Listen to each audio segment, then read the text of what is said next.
When the A-26 Invader first appeared over Europe in the summer and autumn of 1944, many Luftwaffe pilots dismissed it immediately.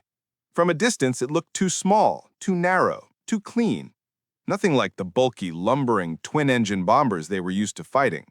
Compared to the B-25 Mitchell or the aging A-20 Havoc, the new machine flying with the 9th Air Force seemed almost toy-like. A compact airframe with a pointed nose, thin wings, and engines that hardly seemed large enough to pull a bomb load across the Rhine. German intelligence briefings described it in bland, almost condescending terms. Ein kleiner amerikanischer Zwei-Motor-Bomber, a small American twin-engine bomber, ähnlich wie eine leichte Version der B-26. Some pilots even called it der Zwerg, the dwarf. To them, it was just another Allied aircraft to be knocked down like so many others in the grinding air battles over France, Belgium, and Western Germany.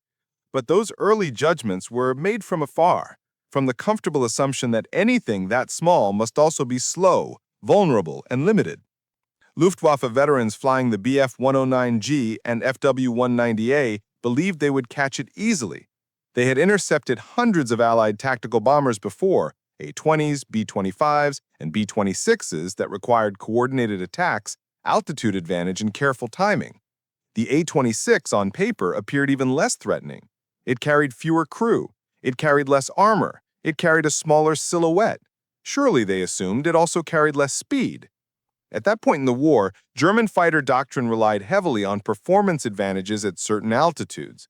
The Bf-109G6, the most common variant in late 1944, struggled above 20,000 feet, but was still formidable at low and medium altitudes.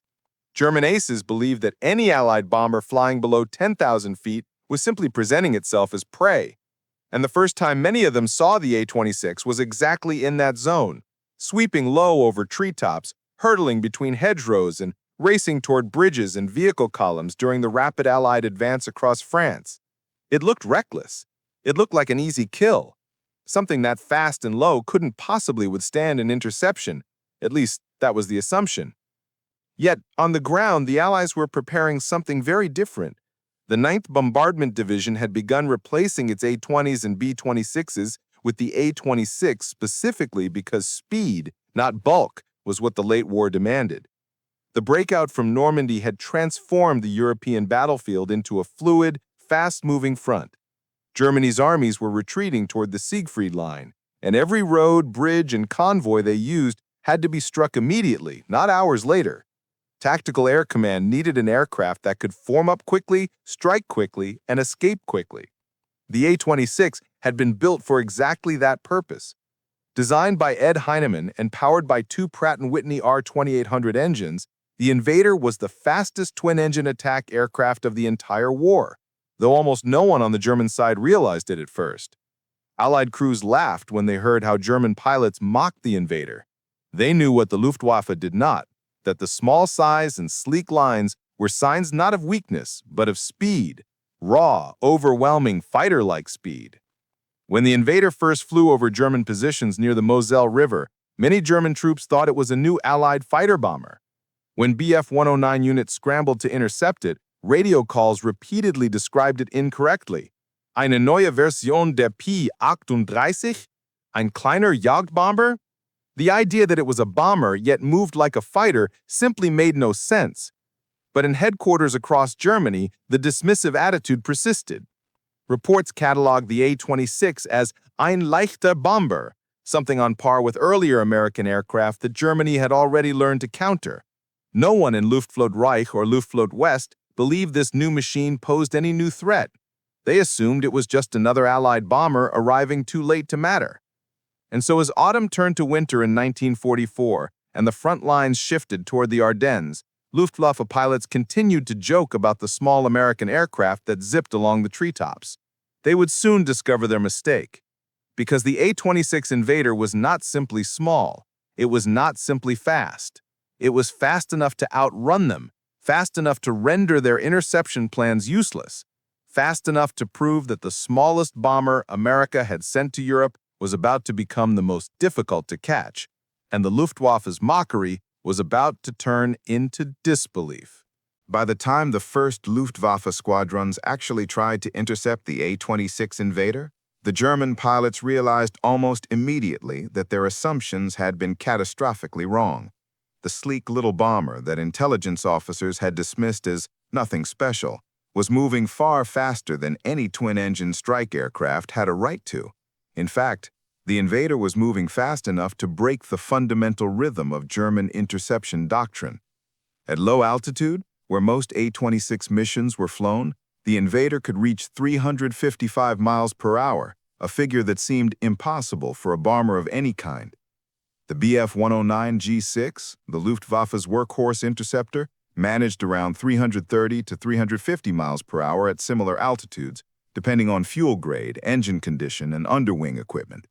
The FW-190A8, burdened by armor and weapons, often performed worse, and the Ju-88 night fighters, those heavy twin-engine machines that were supposed to pounce on Allied light bombers, barely reached 310 miles per hour at low level. What German pilots encountered then was not a bomber by their traditional definition, but something entirely new, an aircraft that blurred categories.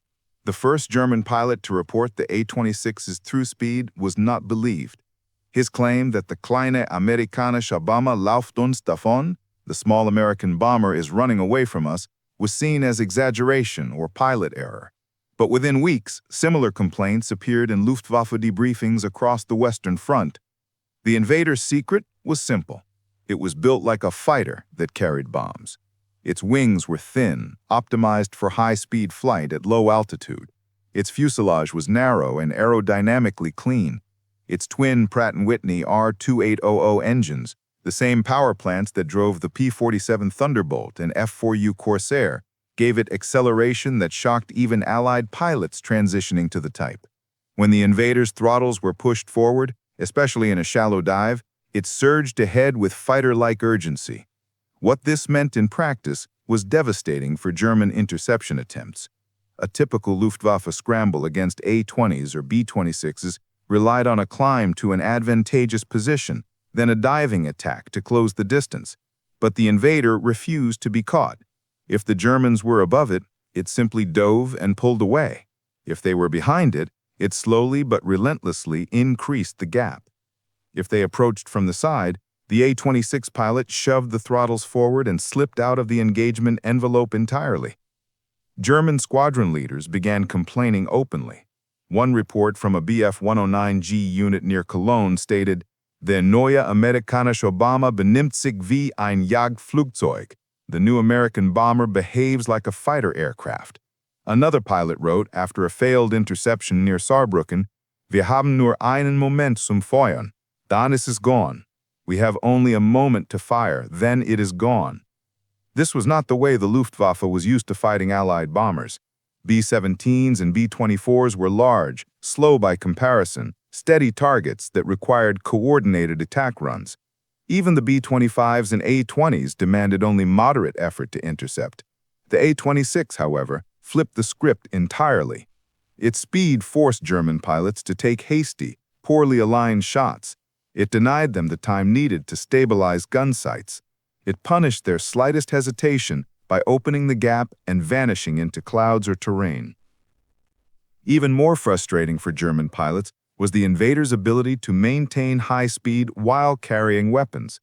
Many aircraft flew fast when clean, but slowed drastically with bombs or external ordnance. The A-26, with internal bomb bays and streamlined design, barely suffered at all. A formation of Invaders heading for a bridge over the Rhine could maintain nearly the same cruising speed as one returning empty. Because of this, the Luftwaffe struggled to intercept Invaders not only in combat, but even during transit. Radar operators tracking low-level intruders complained that by the time fighters were scrambled and vectored into position, the American aircraft were already completing their strike and leaving the area. The speed of the A-26 compressed the window of vulnerability down to minutes, far too short for the Luftwaffe's increasingly fuel-starved, maintenance-starved units. And then came the shock that truly broke the Luftwaffe's confidence. Head-to-head performance tests by Allied pilots suggested that an A-26 in good condition at low altitude could stay with a Bf-109G for long enough to deny an easy kill. In level flight under 5,000 feet, Their speed was comparable. In a shallow dive, the A-26 often pulled ahead. This was the moment German pilots realized the truth. The bomber they had mocked was not a joke. It was not prey. It was, in many respects, a predator, one that could outrun their interceptors, disrupt their timing, and survive combat encounters that should have destroyed it. The A-26 Invader had rewritten the rules of tactical air warfare, and the Luftwaffe, battered by fuel shortages, attrition, and overtasked units, was suddenly facing a bomber too fast for their fighters to reliably touch. And the worst part was still to come, because the Invader wasn't just fast. It was armed like a monster. The first real encounters between the Luftwaffe and the A-26 Invader were not dramatic set-piece battles. They were quick, chaotic, low-level engagements. Moments when German pilots diving through cloud or racing over treetops suddenly realized that the small American bomber they had mocked was not only fast, but dangerously well-armed. The shock of those first clashes spread through German units faster than any intelligence report ever could. One of the earliest encounters occurred in December 1944, as A-26s from the 386th Bomb Group were attacking German supply convoys moving toward the Ardennes. A pair of Bf-109Gs from JG-53 spotted the formation and moved in confidently. The leader expected an easy intercept, approach from the rear quarter, fire once, and break away before the tail gunners responded. But as he closed to firing range, something unexpected happened. The invaders didn't slow. They didn't tighten formation to defend. They accelerated. The entire group dropped to tree level and surged forward in a shallow dive that instantly erased the altitude advantage of the German fighters. The Bf-109 leader later reported, "We did not catch them. They simply went away." Another incident near Bremen, late 1944, revealed the second unpleasant surprise: the invaders' forward firepower. A lone A-26B equipped with the 8-gun nose package, 8.5 caliber Browning machine guns all firing forward, was returning from a strike on a rail junction when it was bounced by a pair of FW-190s. The German pilots rolled into attack position expecting to get on the invader's tail, but the A-26 pilot snapped the plane into a shallow turn and unleashed a torrent of machine gun fire directly ahead. The concentrated stream of .5 caliber rounds forced the lead FW-190 to brake hard, losing its energy advantage. The second attacker attempted a high-speed pass from above, but the Invader dove away, its twin R-2800 engines roaring as it picked up speed shockingly fast. Within seconds, the bomber had leveled out at low altitude and was pulling away. The German fighters abandoned the chase.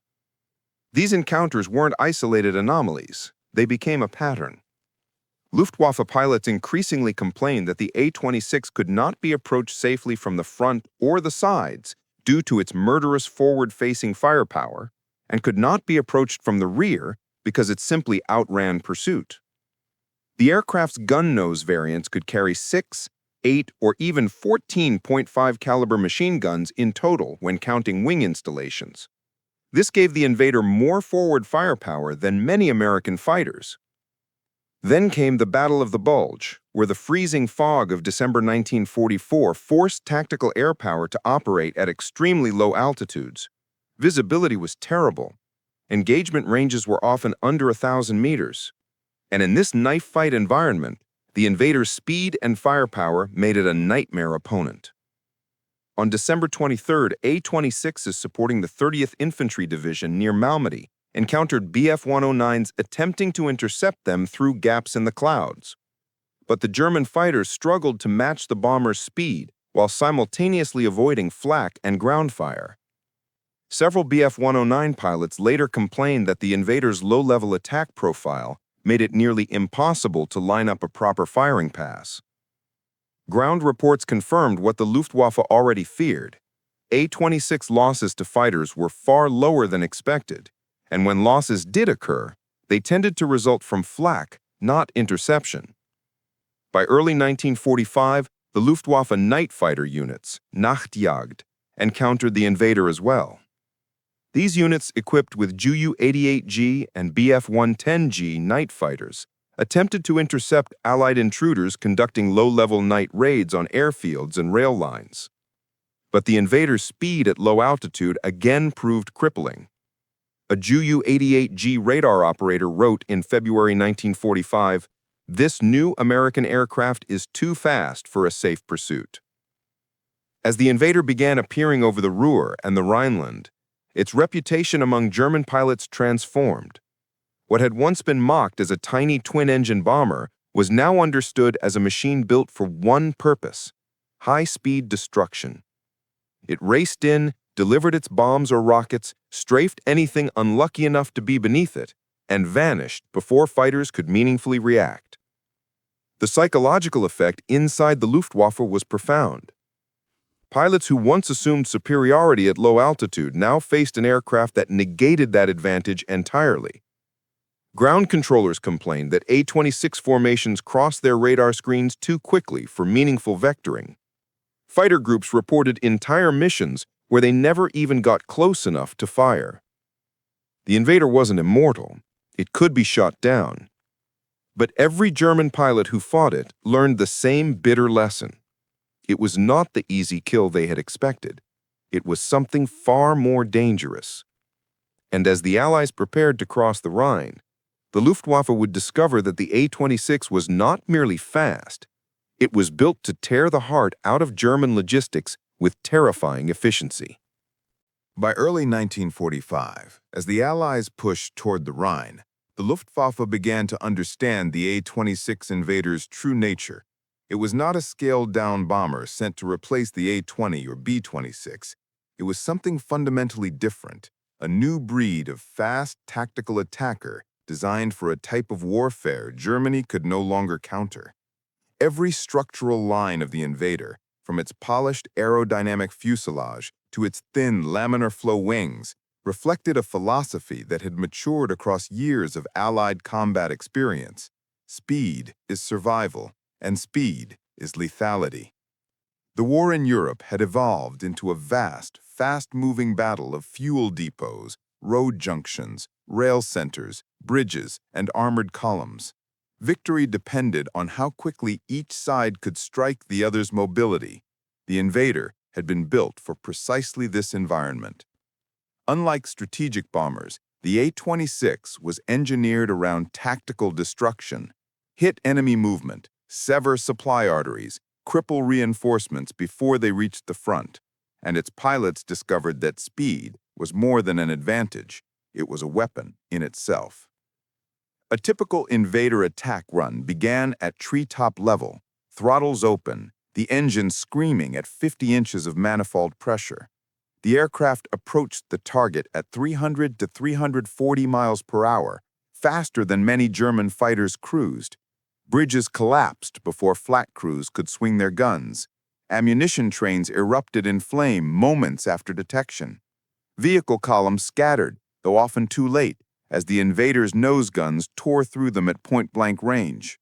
The German ground controllers who monitored Allied aircraft on their Freya and Würzburg radars complained bitterly. The Invader was on screen for only minutes, sometimes seconds, before it vanished again, either masked by terrain or already exiting the target zone. In regions like the Moselle Valley, where narrow ridges and riverbeds broke line of sight, the A-26 behaved like a phantom. German staff officers realized that even their fastest scramble procedures could not match the bomber's attack tempo. By the time fighters formed up, the Invaders were long gone. But this tactical advantage came from more than just raw engine power. The A-26's internal bay allowed it to maintain its aerodynamic profile while carrying bombs, unlike many German aircraft that suffered severe performance drops with external ordnance racks. Even loaded with 6 500-pound bombs, or in some missions, clusters of incendiaries, fragmentation bombs, or parafrags, the Invader held speeds that left German interceptors struggling to close distance. In addition, the A-26 could be fitted with rocket rails carrying HVARs, giving it even greater punch against armored vehicles and hardened structures. Allied pilots quickly came to appreciate the extraordinary survivability, Not because it carried heavy armor, it didn't, but because speed let crews choose when and where to fight. A typical invader attack tactic when confronted by fighters, recorded repeatedly in 9th Air Force mission logs, was brutally simple. Dive and go home at max power. Most German fighters could not match the invader's acceleration in a low-level dive, and those that tried risked overstressing their airframes. In many cases, the invader didn't need to outrun the fighters entirely. It only had to sprint to a patch of heavy flak from friendly ground forces, or cross into coverage from P-47 or P-41 escorts further west. German field commanders experienced another unwelcome revelation in 1945. The invader could strike repeatedly with minimal turnaround time. Thanks to its robust engines and simple servicing requirements, A-26 squadrons kept a high sortie rate even in harsh winter conditions. When the Allies reached the Siegfried Line, invaders launched close support missions from advanced landing grounds only minutes from the front. Some units flew 3, even 4 sorties per day, an operational tempo the Luftwaffe could hope to match. The invaders' gun nose variants were especially feared. Equipped with 8 to 14 forward-firing 50-caliber Browning machine guns, these aircraft were essentially flying battering rams. A single firing pass could shred half-tracks, trucks, and lightly armored vehicles. German troops caught on the roads during the retreat from the Saar region wrote bitterly about the Schwarze Zerstörer, black destroyers that came out of nowhere, strafed with overwhelming firepower, and vanished before anti-air crews could respond. And the invaders' precision only amplified the pressure. When tasked with attacking bridges over the Ruhr, Rhine, and Main rivers, A-26 crews consistently delivered hits at medium and even low altitude, often succeeding in single-pass strikes that larger bombers could not match. These successes forced German engineers into a perpetual cycle of rebuilding and defending infrastructure that was instantly destroyed again. By February and March 1945, German intelligence analysts finally began to describe the invader accurately. A report from Luftflotte West admitted, Der A-26 ist kein gewöhnlicher Bomber. Ist ein schneller Angriffsjäger. The A-26 is not an ordinary bomber. It is a fast attack fighter. Another report characterized it as äußerst schwer abzufangen, extremely difficult to intercept. That late acknowledgement came too late. The invader had already carved a reputation as one of the most effective tactical strike platforms of the war, throttling German mobility while giving Allied ground forces a constant edge. It did not matter that the Luftwaffe had once mocked it. By 1945, German commanders no longer laughed. They were too busy trying to survive a bomber they could not catch. And soon, they would face the final, humiliating truth, that this tiny bomber was more than fast. It was rewriting the tactical battlefield. By the spring of 1945, the Luftwaffe no longer joked about the A-26 Invader. The mockery that had greeted the aircraft in late 1944, calling it a Zwerg, a toy-sized bomber, an unimpressive twin-engine nuisance, had evaporated entirely. In its place grew a grudging respect mixed with frustration and exhaustion. The aircraft they once dismissed had become one of the greatest threats to German mobility, infrastructure, and retreating formations. The myth that the A-26 was weak or easy prey had not merely been disproven, it had been obliterated.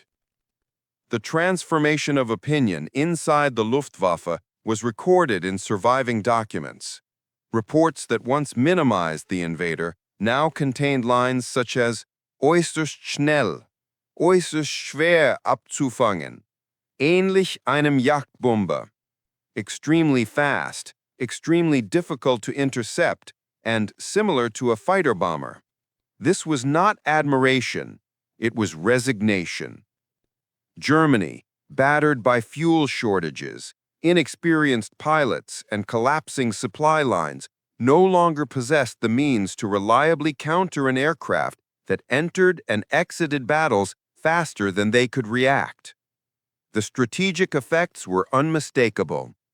As Allied armies crossed the Rhine and surged toward the Ruhr pocket, the Invader became a constant presence, a black, angular shape streaking low across the landscape, scattering vehicle columns, torching ammunition dumps, and shredding rear area units.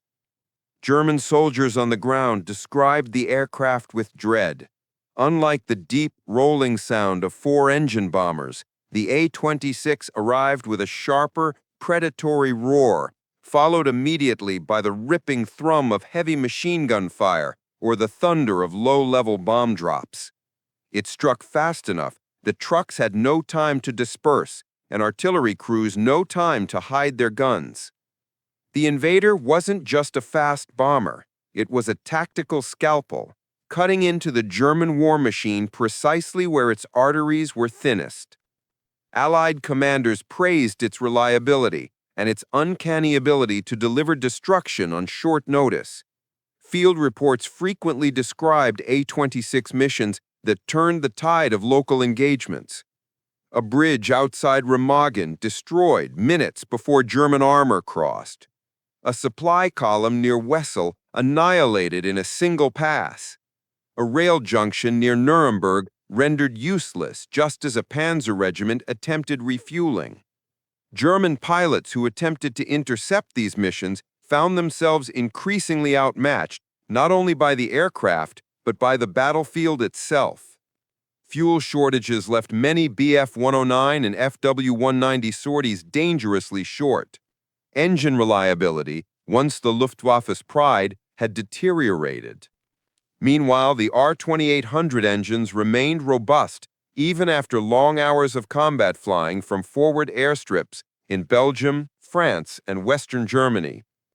German staff officers desperately tried to restructure their logistics to avoid the brutal tempo of Invader strikes, shifting supplies to night movements or forested roads. But the Allied dominance of the air, combined with the Invader's ability to roam widely and strike with little warning, made such efforts increasingly futile. By war's end, the Luftwaffe understood that they had misjudged the Invader not simply because they underestimated its size, but because the A-26 represented a new generation of attack aircraft, an aircraft defined not by bomb load or armor, but by speed, precision, and adaptability. It was exactly the tool the Allies needed in the final, mobile phase of the war. The final humiliation for German pilots came after the surrender, when they learned that the tiny bomber they had mocked would go on to serve for decades, fighting in Korea, Vietnam, and countless Cold War conflicts, while most Luftwaffe wartime designs vanished into history. The Invader's longevity was proof of a simple truth. It had not merely excelled in World War II, it had been ahead of its time. For the German pilots who once thought it a joke, the realization was bitter. They had underestimated an aircraft that outflew their fighters, outgunned their expectations, and outlasted their entire air force. In the final months of 1945, the Luftwaffe looked up at the clear spring sky and knew the truth. The A-26 Invader was never a tiny bomber. It was the fastest, deadliest strike aircraft of the war's end, and they had learned that lesson far too late.